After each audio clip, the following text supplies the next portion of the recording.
I would like to call to order this study session of the Montebello City Council for February 27th at 6:02 p.m. Before we get started with the Pledge of Allegiance and invocation, I just wanted to make a short comment. During my time on council over the last several years, there have been a lot of opportunities for dialogue that I think we've missed. And so in an effort to get all of our council members in the same room, to bring staff together and to dialogue with the community, we are going to be doing something that we see in a lot of other cities, but it's going to be relatively new for the city of Montebello, at least as far as recent years go. So with the issue that we have here tonight is the sunset of the Brownfield Overlay District in South Montebello. Very much looking forward to the conversation today, so I appreciate the businesses and employees, if we have them in the audience, that came out, any regulatory agencies that have come to share their knowledge and inform the council. And thank you very much for staff who, as I mentioned, this is going a little bit above and beyond the normal duties here, but all in service to our community. So with that being said, if you will please rise, we will do the invocation and Pledge of Allegiance.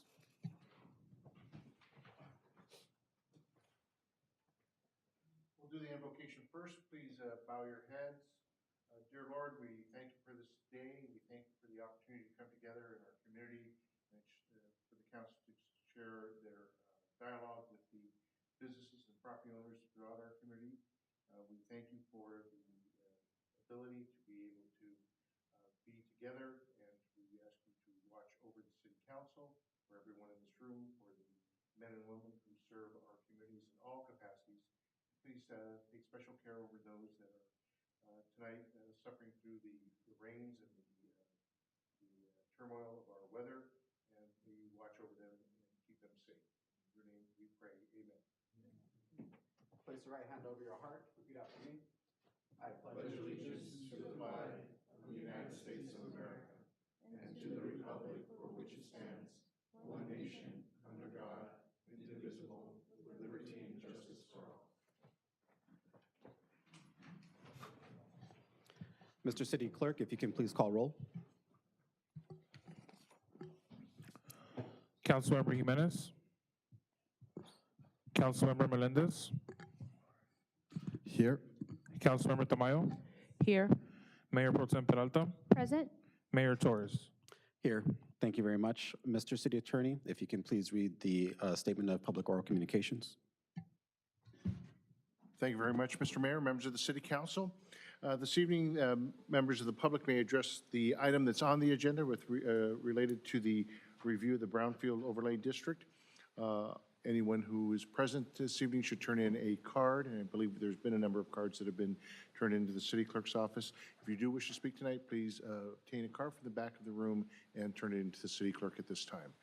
With that, if you wish to go forward right to the cards of the public, you can do so, Mr. Mayor. Yeah, we can get started with their speaker cards. And just as a note on general format, study sessions are a little less formal than our normal meetings.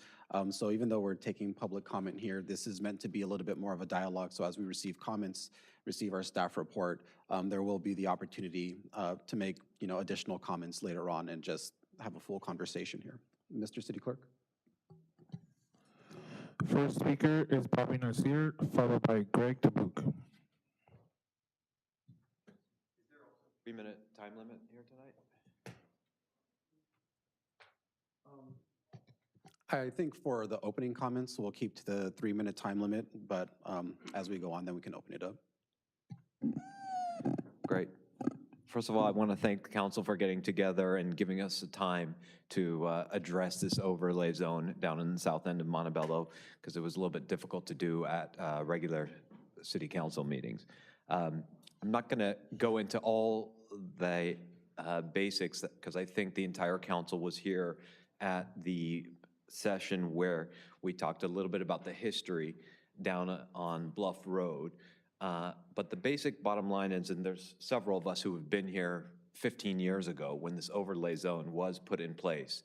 And essentially, this overlay zone was put in place because the city wanted to cluster trucking uses down in the south end of Montebello because it was close to the freeway It was abutted by the riverbed, railroad tracks, and warehouses, and not near any residential areas. Furthermore, it was a landfill in the 1940s and 50s. The landfill was used for City of Montebello municipal waste. In the 60s, it started getting developed into a trucking area, and there are several other businesses there, including a concrete plant and some recycling plants also. So what happened was 15 years ago, they put in an overlay zone to cluster and take some of the trucking uses away from Maple and Washington and push them down into this area. The ultimate plan was for staff at that time to do some testing on the environmental, the landfill issues in the area, and then come up with a specific plan to address the uses there on a permanent basis. Well, this was 2008, 2007 to 8, and then turned into 9. Unfortunately, the economy fell apart, the recession, and then the redevelopment agencies were taken away by the state. So staff was no longer here at the City of Montebello, and they also realized at the time to address the landfill was a massive undertaking, and none of the property owners wanted to do it at the time either. So the highest and best use was to leave it as is, make sure there were no human health and safety issues, and leave it as is. So unfortunately, in November, to the surprise of a lot of businesses, after many, many years, we received a 2-week notice that we need to pack up our bags and be gone in 2 weeks, which was quite a bit of a surprise. So we appreciate the study session to address that. We do have an environmental consultant here tonight who has a very good history of the area. I've also prepared some summaries prepared by Mark Cousineau, HMC, and I've distributed that out to the council so that you can, okay, I'll continue on the next one. Next speaker is Greg Dubuque, followed by J.C. Boyd Swift. Well, good evening. I just want to thank, of course, the City of Montebello for opening up this study session. I'm just here tonight representing our company that's been at the same address for the past 26 years.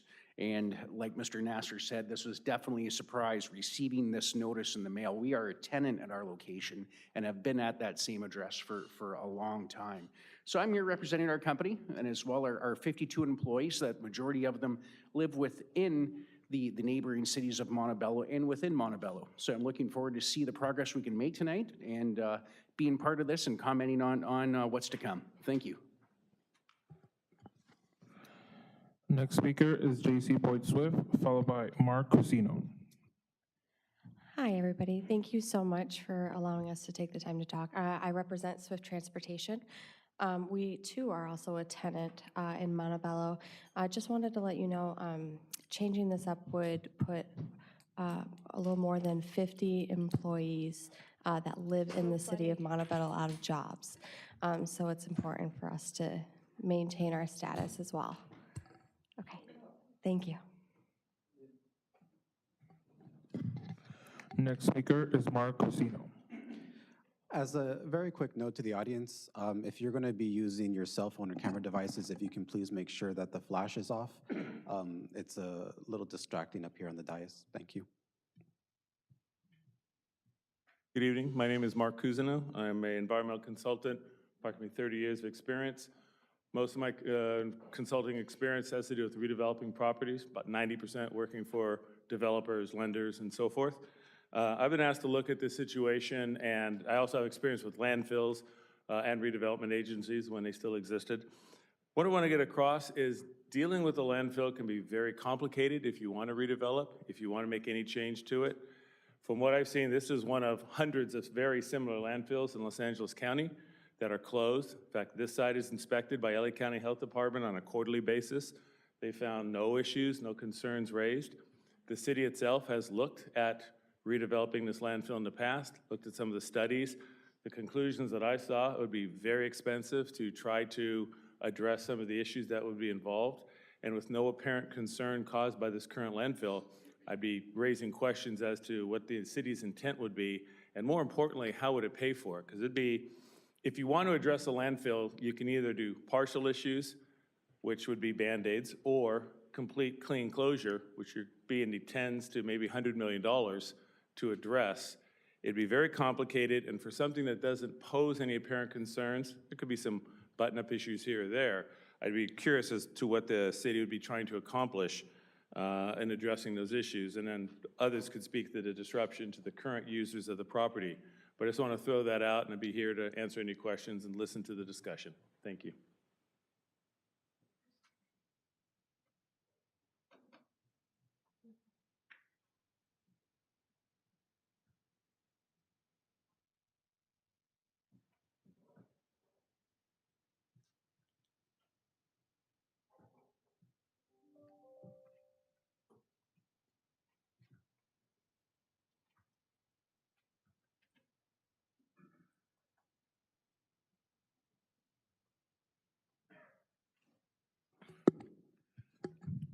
Mayor, I do have two more speaker cards. Okay. Next speaker will be Tila Gregorian, followed by Linda Nicholas.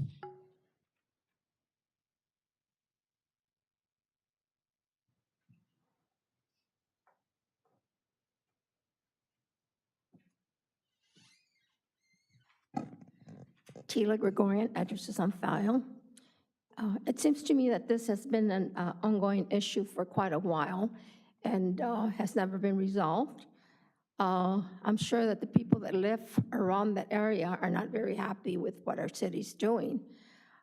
We should, I don't know, either have them move away from the city or find them to where they will find out that it would have been cheaper just to correct their misdoing instead of being fined. I think that they have had plenty of time to correct this, and they have not. I feel like they think that Montebello, oh, they're okay with that.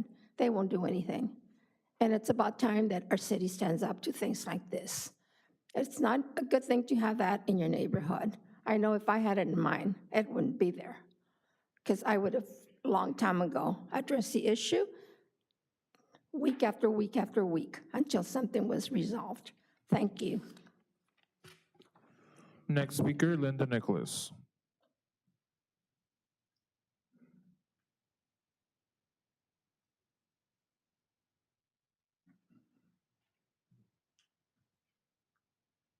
Good evening, Linda Nicholas, address on file. My understanding that this brownfield issue came up 17 years ago. 17 years ago. I would recommend them having a current EPA study and see what their concerns are. The air quality is not good. If the residents can smell it, they're being contaminated by it. So I think their quality of life is being affected. So if you really care about your residents, I would have the EPA look into it and find out what's the best method to satisfy both parties, because you have to protect your residents. That's a quality of life for them. They live there. Thank you. Mayor, that does conclude all the speaker cards. Thank you very much, Mr. City Clerk. Moving on to corrections to the agenda, Ms. Salazar, do we have any? Mayor, we have no corrections. And so we will move to regular business, which we've been touching on this evening, review of the Brownfield Overlay District. Ms. Salazar, is there a staff report? Yes, Mayor, I'd like to introduce Joseph Palombi, the Director of Community and Economic Development, who will do a presentation of the historical data we have on file. Thank you very much, Ms. Salazar. Mr. Palumbi? Thank you. Good evening, Mayor, members of the council. Hope everybody can hear me. I'm honored to be the first to present at the study session. I will just say that off the bat. So I'll be providing a brief presentation on tonight's Brownfield Overlay District.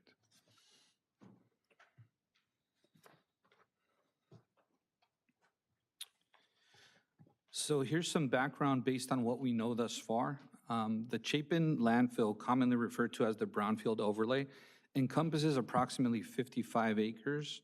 And it dates back to, as was mentioned during public comment, a landfill that was operated between 1940 and 1955.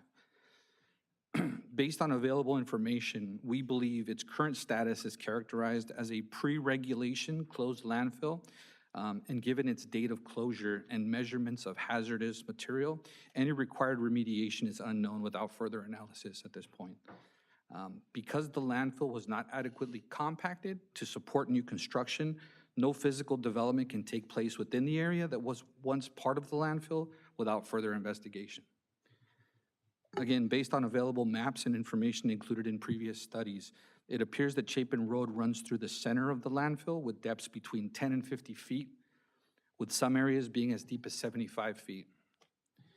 In 1998, the city conducted a Phase 1 environmental study of the brownfield area using grant funds obtained from the U.S. Environmental Protection Agency. Based on this analysis, it was determined that a Phase 2 would be needed. As a result, a Phase 2 environmental assessment was prepared in 2004 using additional grant funding. These environmental reports concluded that there are high concentrations of methane, mainly around the middle of Chapin Road, as well as concentrations of MTBEs, a flammable liquid that has been used as an additive for unleaded gasoline since the 1980s. And this was used to reduce air pollutant emissions. Staff believes that none of the properties within the subject area have methane mitigation protections. At least we haven't seen any evidence of that. In addition to the potential for hazardous materials and gases, the roadways have suffered due to the settling of the landfill over the years, coupled with heavy truck traffic, and are in desperate need of repair. Lastly, and of great concern, especially with weather events like we recently experienced and are experiencing now, there are no stormwater controls or infrastructure in the brownfield area. As a result, there are several areas of concern, such as stormwater percolating or seeping down into the landfill, causing the production of more methane and potentially infiltrating groundwater sources. It is important to understand where this water is going as it runs off the site and potentially with contaminants. This is all compounded due to continued surface erosion.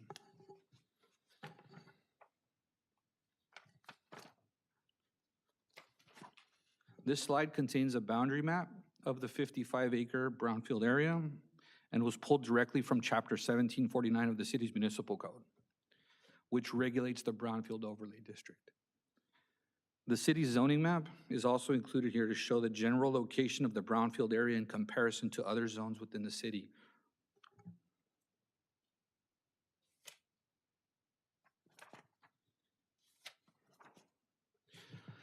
And this slide will show an aerial image intended to display the landfill study area and its relation to the designated brownfield. The dark dotted line in this figure depicts the boundaries of the Chapin landfill and its relation to the brownfield area, which is generally identified by the blue dotted line. As you can see, Chapin Road runs through the middle of the landfill area. Also, the large area located east of the landfill is the Rio Hondo riverbed. As noted in this slide, the landfill is regulated by several different county, state, and federal agencies. Those agencies include the local enforcement agency, CalRecycle, Los Angeles Regional Water Quality Control Board, the California Department of Toxic Substances Control, and the United States Environmental Protection Agency.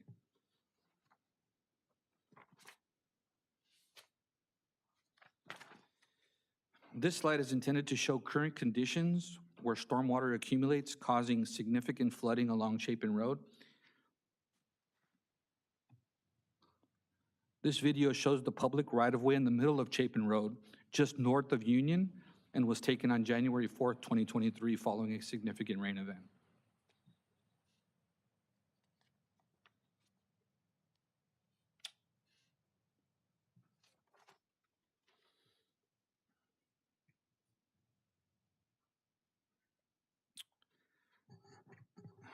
With respect to local codes, we have to go back to 1985 to better understand the history associated with the city's brownfield area. In 1985, the city prepared the Industrial Development Strategic Plan that identified actions the city council could undertake to improve development in the industrial areas of the city, including the area identified as the brownfield area. It appears that there was a recommendation to prohibit intensive trucking uses as part of this strategic plan. As a result of that recommendation in 1989, the city council took action to prohibit certain trucking uses in the industrial zones. As previously mentioned, the city applied for a grant to conduct a Phase 1 environmental assessment of the subject area, which concluded that a Phase 2 would be required.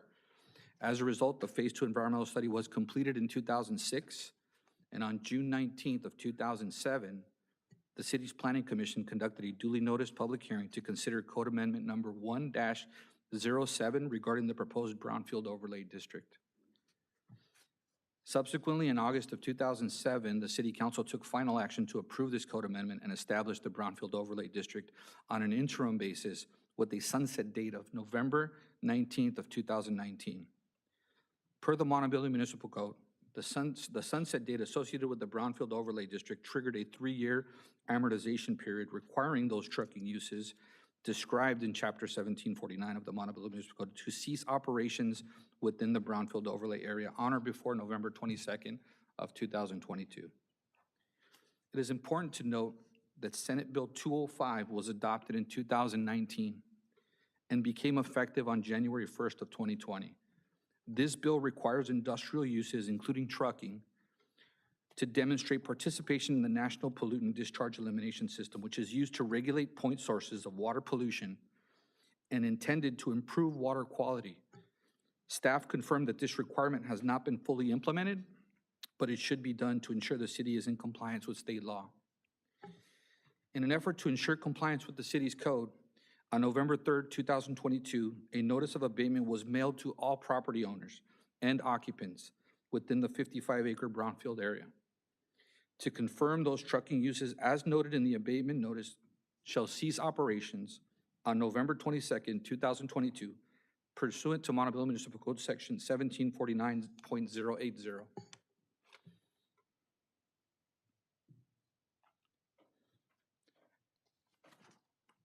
In this slide, staff intends to provide a summary of objectives for any future actions. As noted here, staff would, for the brownfield area, would like to understand existing conditions and regulatory compliance requirements, establish measures to protect groundwater and adjacent waterways and ensure adequate safety measures are employed in the area, as well as provide an opportunity for necessary roadway improvement projects and implement desired code regulations and guidelines.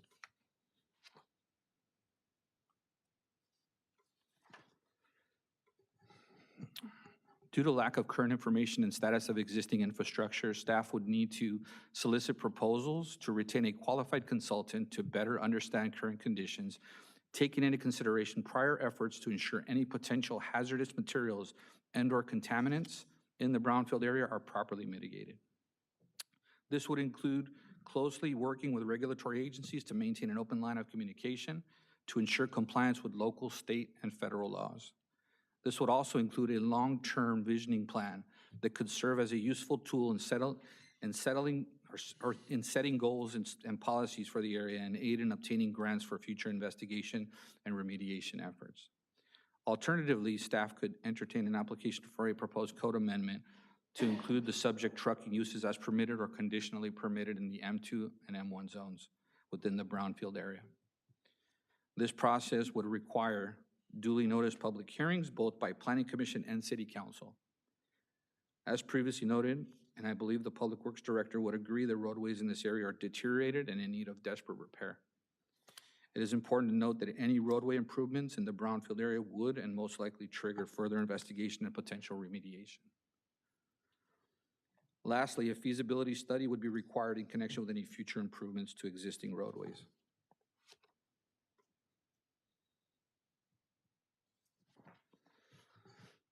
As stated during previous meetings between staff and stakeholders, staff is committed in partnering with the industrial community to establish a strategic visioning plan that takes us into the future with goals and policies to mitigate any impacts related to the brownfield area. With the potential for a clean industrial area with uses that will positively affect the environment and further a safe, climate-friendly future for the city's industrial area and the region for that matter. This concludes my presentation. Staff is available for any questions. Thank you. Thank you very much for the presentation, Mr. Palumbi, and a very good one to start off our study sessions here, so thank you for that. Thank you. I will move to my colleagues on the council to ask any questions. or make any comments as to the presentation and what we've heard so far. And moving down the line, we'll start with Councilmember Jimenez.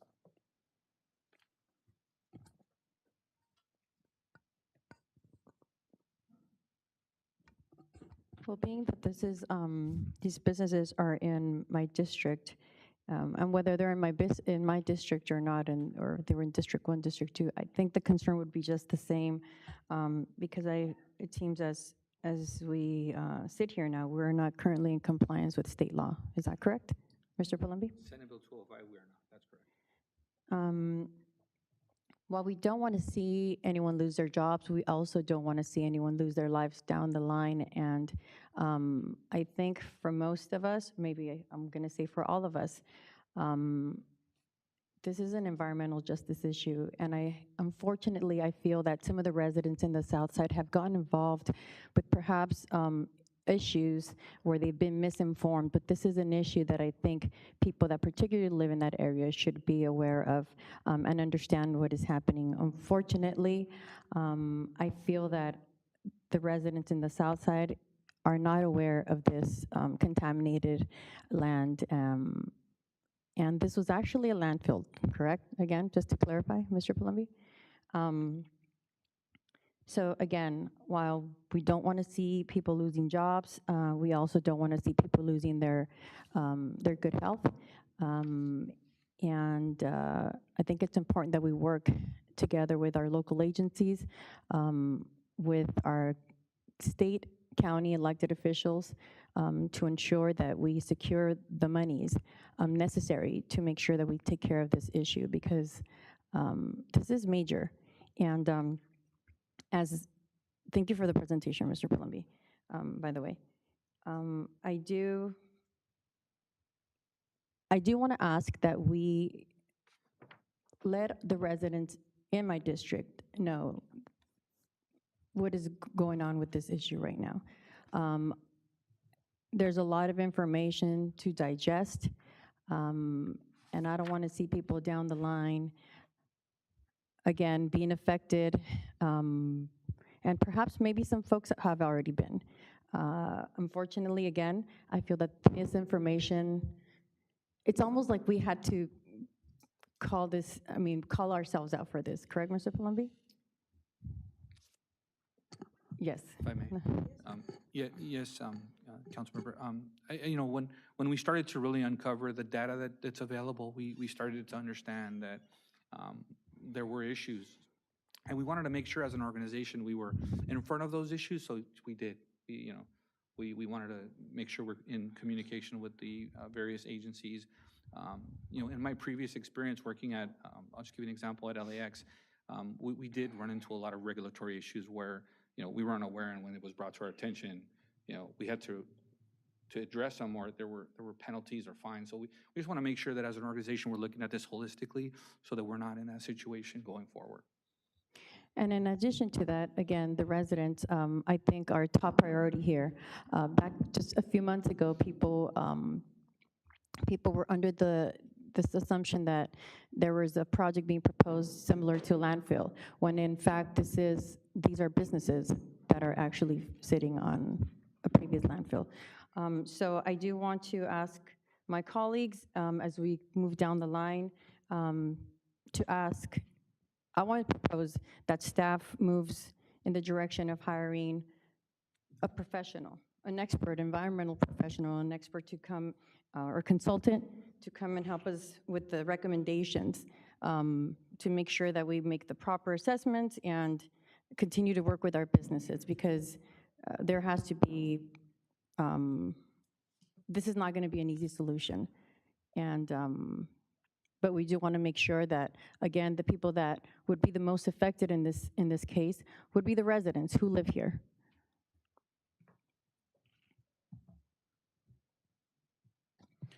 Thank you, Ms. Jimenez. Mr. Melendez. Thank you. First of all, I just want to thank everybody who came, spoke, the business owners alike with the residents. I have a few questions before I jump into my comments, but Director Palumbi, what impact does does this have like on the soil, potential groundwater? Is there some, I mean, what issues can arise from the contaminated land?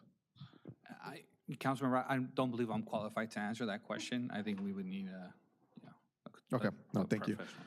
So, I think that this is a good conversation start to this specific issue, and I know that we must take into consideration what the businesses are saying.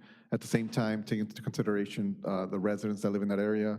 I think we can all work with our regulatory agencies to assure that we're complying with state, federal, and local laws. I think what would be wise as well would be to potentially have some type of town hall or conversation in the southern part of town to invite some of those residents there and to invite some more of the business owners and more of the community in there. I think that would be highly valuable. But this is a difficult issue because there's difficult. It's a difficult decision of it's a difficult matter of what's happening in that area. But I think there's a right first step into going into and starting a dialogue and having a conversation to see how we can mitigate the issue. So I do think that it'd be highly beneficial for all of us to, the next time we do have a conversation about this, to take it up in the southern part of town as well. Thank you.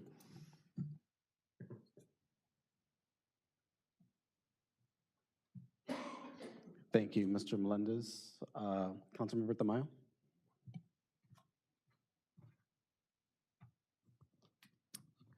Good evening. Thank you to the mayor and to my colleagues up here for starting these discussions. I think it is important to work in partnership with all the affected parties, with the residents, the business owners, the cities, but also along with the agencies, the regulating agencies, the Department of Toxic Substance Control, the Regional Water Quality Board, the Federal Environmental Protection Agency, and the like. I think again, starting these discussions, but we should lean toward partnership on how to address these. And I know you spoke a little bit about some next steps about applying for grants or looking into the situation a lot more thoroughly, updating environmental reports and the like. So I look forward to that. Thank you, Mr. Mayo. Mayor Pro Tem Peralta?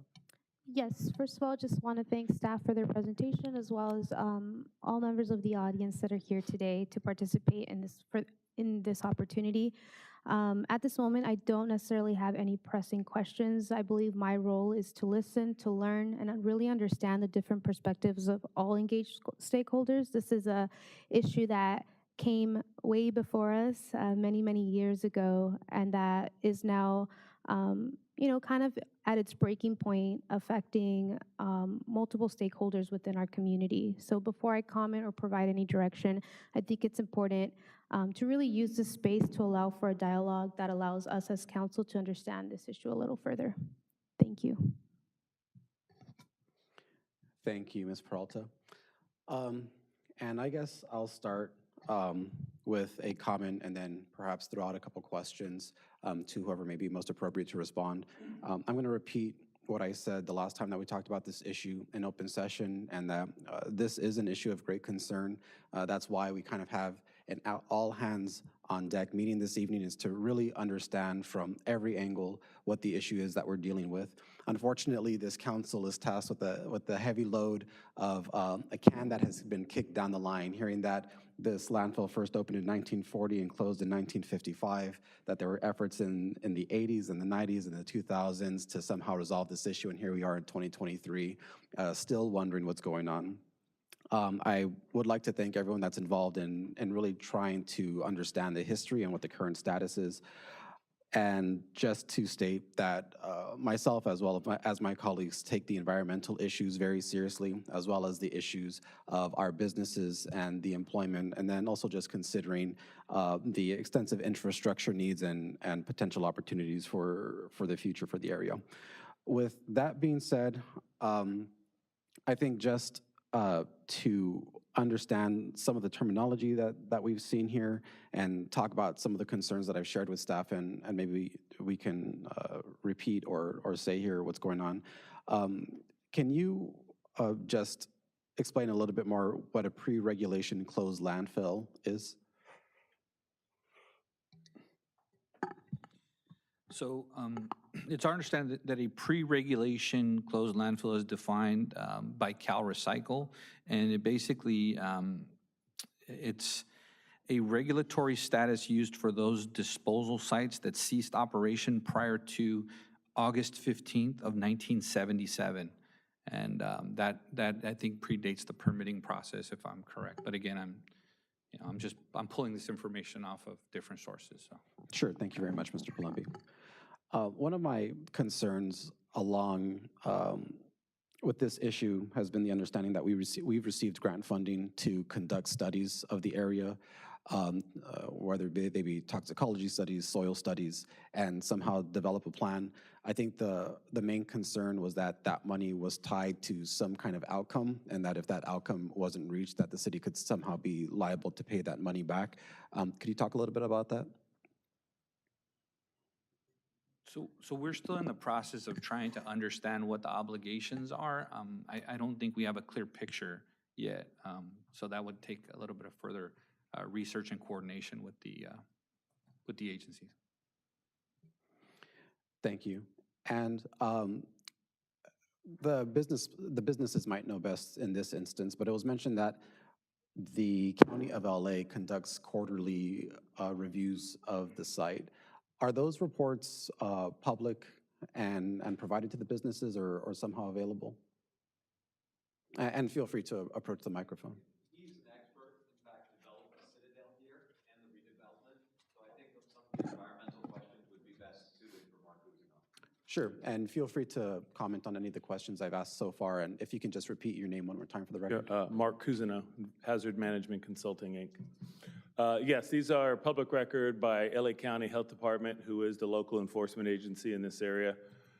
Effectively, you could treat them like a subcontractor to Cal Recycle. Cal Recycle is the state agency in charge of landfill and landfilling, and then the local county health departments inspect both active and enclosed landfills. They look to see for evidence of crack. They're not doing sampling. They're looking for the physical integrity. They go out on a quarterly basis. That is public record, and it's actually on their website. And can you characterize the kinds of studies that they do? So you mentioned that they look for cracking. What other kinds of things do they look for? Maybe to start with a fundamental concept you want to keep in your mind. When you have environmental contamination, environmental releases, many people are familiar, may have experience with how a leaking underground tank might be dealt with, how a pipeline might be dealt with, how a factory that has waste storage, that has spills and releases would be dealt with. A landfill is a little different. A landfill, I think, a concept to keep in mind is a bathtub. And they filled waste into that bathtub and put a lid on it. So when you have a closed landfill, the primary goal is to see if in monitoring, is to see if the landfill is leaking, and then if it is, plug the holes in the bathtub. You can do what's called a complete clean closure, where you dig out 50, in this case, up to 75 feet, as the studies to date have shown. Mostly at around 50, but there's one deeper area in the middle, slightly off of middle. You could look at digging out all of that material and hauling it off. That's an option. I've just finished a project like that in Corona. It's very expensive, very time-consuming, but it's an option. The more common things to do with landfills, and you're talking close to, I think, 1 million yards was one of the estimates in the studies. If you look at about $100 a yard to get rid of it, that's a lot of money on top of all the engineering studies. The other things that get looked at would be, again, is it leaking, and what could you do to address those leaks? Anytime you touch the surface, just below the surface that you see today would be a cap. Anytime you get into or modify the cap, there's a whole process that you need to go through. So typically, landfills that are closed and have a post-closure use, you look at making sure it's not leaking.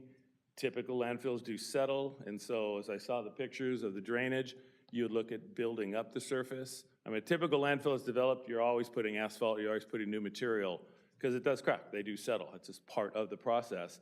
So you would add material on top of it, or you could look at gas control if gases are leaking, but it's managing the landfill there, or complete removal to get to a clean closure, and then starting over from scratch. So two questions off of your comments there.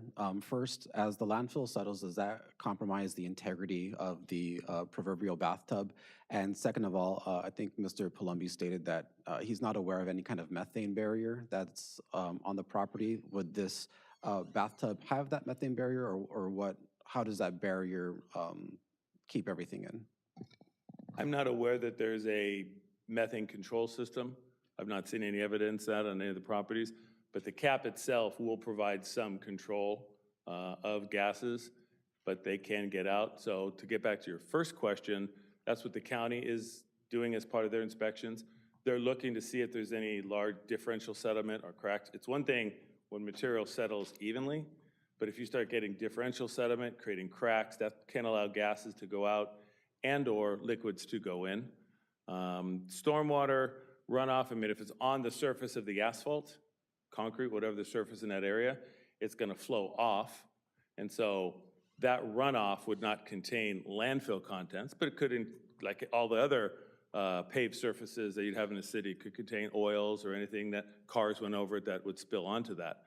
But it wouldn't have landfill material bubbling up out and then into the stormwater, although that could lead to things in the groundwater. And looking at the groundwater data, there was reference to MTBE, which is a component of gasoline. It's a very common additive, and if you're doing underground tank cleanups, gas station cleanups, that can oftentimes be the driving force. The concentration that I saw in the prior studies, if that's what you had, that could be an effective cleanup goal. If you could get it to that low of MTBE, you'd be happy, you'd shut off the pumps, you'd walk away and close the project. Would it be false logic to say that if the integrity of the bathtub has not been compromised, that then there are no contaminants in the soil? Or is there the possibility that what LA County is checking for does not necessarily cover the full scope of what's happening on the site? I guess I first answer by saying there are contaminants in the soil. It's the bathtub contents. The things that are put in there, and this is primarily designated as an inert waste. There are reports of some grass clippings and organics. Those are the materials that would generate methane as they break down. Most landfills, industry estimates would say for the first 30 years would be generating methane. Again, every landfill has its own rate, but in a big picture sense, for about 30 years, landfills do generate methane, and then as the organic material is consumed, just like any other material, when you have bacteria eating something and produces a gas, in this case it's methane. But for the most part, it was inert brick, concrete, wire, things that wouldn't break down into methane.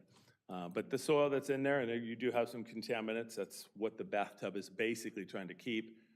Specifically, the last part of your question, the county, when they do their inspections, they're not sampling, they're not doing testing in the landfill to see are the contents changing, are the contents transforming. They're looking at the integrity of the cap primarily, and is there any of the cracking that would be overly concerned. And the reports that I saw from their website, including the most recent quarter, they did not notice anything that required any corrective action or mitigation for the surface. Thank you very much.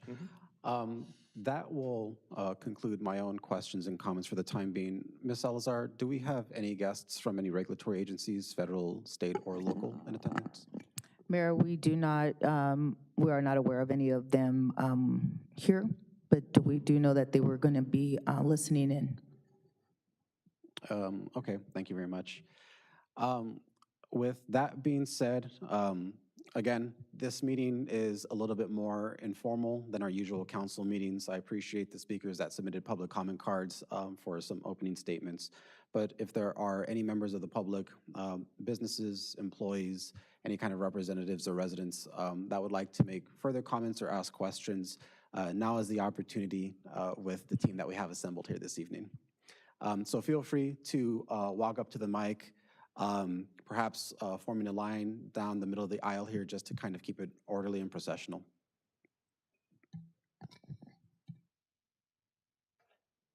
Great.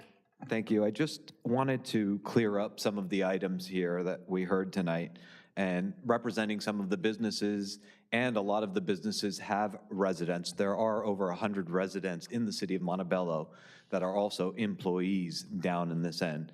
And I think it's important for the council to realize the two can exist together without one hurting the other. We absolutely don't want to hurt any of the residents as the business. That's not our intention here. We just think it's important to get the facts out, because the facts don't contradict us existing together harmoniously without an environmental issue for any of the residents, because that would be the last thing that any of us want. We're all families also, that our health of our families is obviously the number one importance. So I think it's really important to get facts out rather than just statements that may not be supported by facts. There were a couple things that were brought up. There was a video of a car going through the water. I can tell you personally, I've probably over 30 years called the city 17 or 18 times regarding adding asphalt and the drainage. That's a city street, Chapin Road. The bulk of this landfill is on a city street, Chapin Road. I don't think any of the businesses here have any issues with fixing the drainage and working in a cooperative manner with the city to fix the drainage in the city, to get the water to flow. There was a statement that was made that water percolation causes methane. I'd like our environmental expert to address that. I don't believe water percolation causes methane. Mr. Palumbo, if you could clear that up for us, because that was a statement made. Is that correct? Sir, as mentioned earlier, we're not environmental experts, and we're not going to debate those types of questions. What we have is what we have in our records. If there's a time where the city council would like to elect us to have our environmental consultant, then that would be something that our environmental consultant would then make a statement. But this is not a cross-examination of Mr. Palumbi and our facts, sir. Thank you. No problem. It wasn't meant to be a cross-examination. It was a fact stated on the presentation that water percolation causes methane. I think that's a simple question that we can ask the experts. That'd be great. So it wasn't meant to be a cross-examination. Roadway improvements, we're happy to hear that. Also, the state law, that we're not in compliance of state law, I think it's really important to our residents and our businesses to know about that. That's the first I've heard of any violation of state law. I would welcome more discussions with staff on that, because that's the last thing any of our businesses want.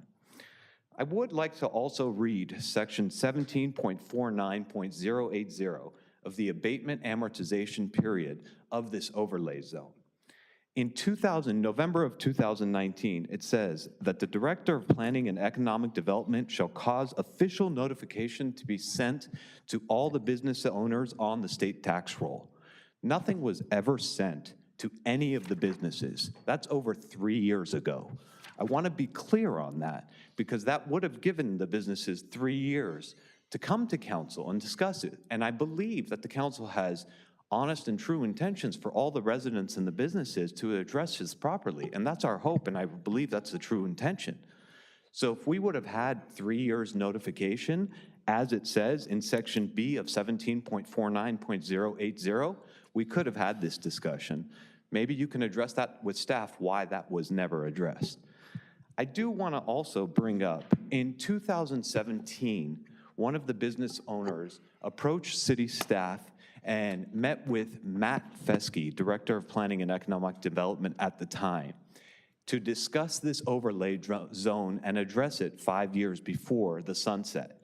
I do have in writing a message from Matt Fesky that said, you don't have to worry about it. It's an M2 zone, and trucking is allowed in the M2 zone anyways. An application was submitted, fees were paid to the city, and this was submitted to, or was discussed with staff that 5 years ago. This was addressed with Matt Fesky, and direction given by staff to the property owner was, you don't need to address this. You guys are allowed to exist there in perpetuity because you're sitting in an M2 zone. So overall, I do want to make sure it's important that the facts come out here. Again, we don't want to harm any residents, and we don't believe there is a harm. The cap on the area is for methane. Just to be clear, we can ask Mark Cousineau here, methane rises, it doesn't sink. So the environmental concern is to make sure all the properties are paved either with concrete or asphalt. If they are paved with concrete and asphalt, that's the cap or the barrier that prevents it to get out into the air.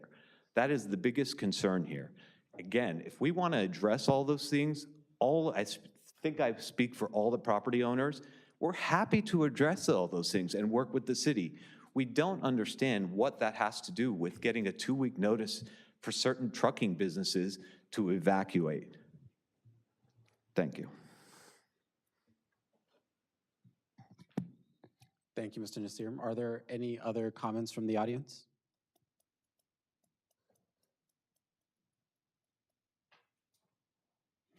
I will return to my colleagues one more time for any questions or comments, if there's anything further that they would like to say.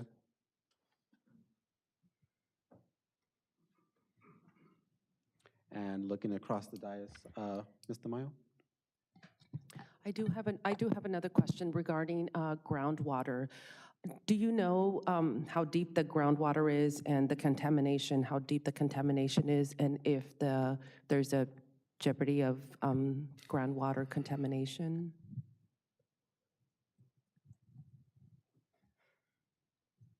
I don't have the exact depth of groundwater at my fingertips. That was part of the study that the city did. The contaminant that they primarily cited was MTBE.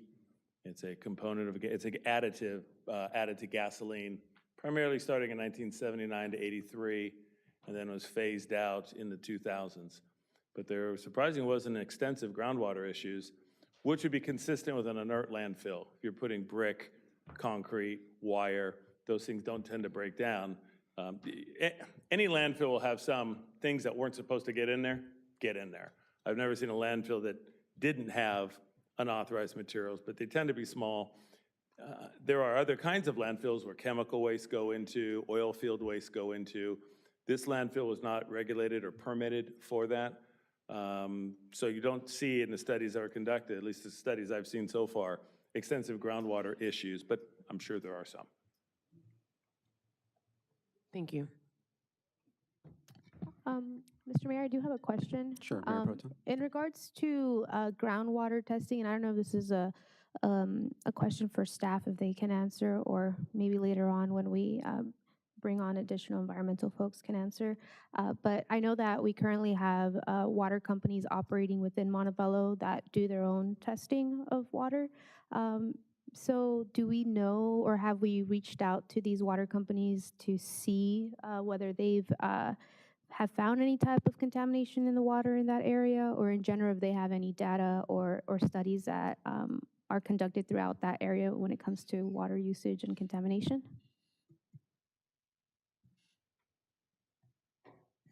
Mayor Peralta, Mayor Pro Tem Peralta, we have not at this point. We're seeking direction from council to lead us into that direction. Thank you very much. Ms. Jimenez, do you have a comment or a question? I do. The gentleman's name again?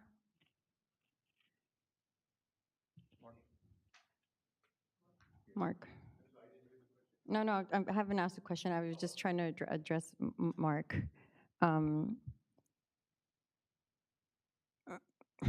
So I'm going to assume that you were hired by the business owners to come and speak to us tonight? Yes, okay. I do appreciate your concern for our finances, because you keep saying this is going to be very costly, but I don't think that the lives of our residents or people should have a price, or their well-being. But as I was reading with regards to MTBE, which is an additive in gas, that was actually banned in California in 2002. So again, we want to be able to work with the business owners and make sure that our community is safe. And I hope that my colleagues can support me, and I think we're probably all on the same page that we want to figure out the best solution for this. This is a ginormous task, and whatever direction, I think, again, I think the council would agree that we want to be able to take care of this in a reasonable manner, and it seems like it's going to be a lengthy process, but just like my colleague Salvador suggested, we should definitely host a couple of town halls to make sure that the residents in the area understand what is happening down there, along with the business owners. and environmental experts.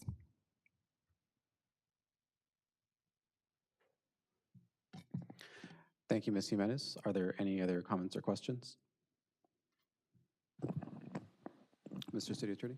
Well, Mr. Mayor, in terms of next steps, and I think what you're hearing is the need to bring aboard appropriate environmental consultant services. Is that correct, Joe? And so, and to keep the dialogue going with the property and business owners, as indicated, our office sent out correspondence to every business owner and property owner that we were provided with a list from Community Development Department. Quite candidly, and about 13 of those came back as not received, or, but we will continue to, with the council's direction, provide outreach to the business and property owners, and to move forward with the council and informing the council of further review and analysis. Arlene, is that agreeable? Yes, thank you, Mr. City Attorney. So I think in this matter, I would have two requests for any regulatory agencies that are watching or will watch this evening's proceedings. I encourage you to comment on the issue. This evening was meant as an opportunity to really hear from all stakeholders and everyone involved. Myself, as well as my colleagues, are very curious as to what some of the regulatory agencies that have been mentioned are aware of or would think so far.